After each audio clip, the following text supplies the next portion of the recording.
आज अक्षय तृतीयेचा औचित्य साधत सिद्धिविनायक बाप्पाच्या चरणी भक्तांकडून अर्पण करण्यात आलेल्या आभूषणांचा लिलाव सिद्धिविनायक मंदिराच्या परिसरात करण्यात आला।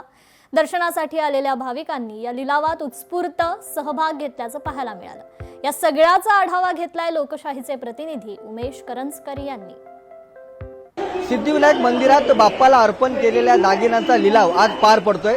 आपण पाहू शकतो जे वर्षभरात बाप्पाला आपले भाविक दागिने अर्पण करतात, आपली इच्छापूर्ती झाल्यानंतर हे दागिने अर्पण केले जातात। त्या दागिन्यांचा लिलाव आज मंदिर न्यासाकडून होताना आपल्याला पाहायला मिळतो। वेगवेगळ्या प्रकारचे दागिने जातात। जर आपण पाहू शकतो हे कॉइन्स आहेत, जे छोटे छोटे कॉइन्स आपली इच्छापूर्ती झाल्यानंतर भक्तांनी बाप्पाला केलेले। तर मोदकही आपल्याला पाहायला मिळतात, छोटे छोटे मोदक आहेत। एक भावना म्हणून घेतले, एक श्रद्धा म्हणून घेतले, जे बाप्पावर श्रद्धा आहे। एक हिंदू समाज जागृतीसाठी अशी भावनाजीवर बाप्पावर खूप श्रद्धा आहे म्हणून इथून लांबवरून 1000 किलोमीटरहून इथून दर्शनासाठी आलो। मला खरं रिंग वगैरे असं काहीतरी बघायचं आहे किंवा वाळत भेटलं तरी पण मी घेणार आहे।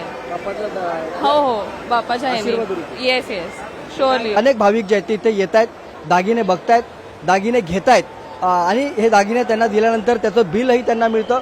एकूण त्याची काय किंमत आहे हे सगळं डिटेल्स जे आहेत ते दिल्या बिलवर असतात आणि म्हणून ह्या दागिने घेण्यासाठी भाविकांची गर्दी सातत्याने वाढतानाच पाहायला मिळते। उमेश करंजकर, लोकशाही मराठी, मुंबई।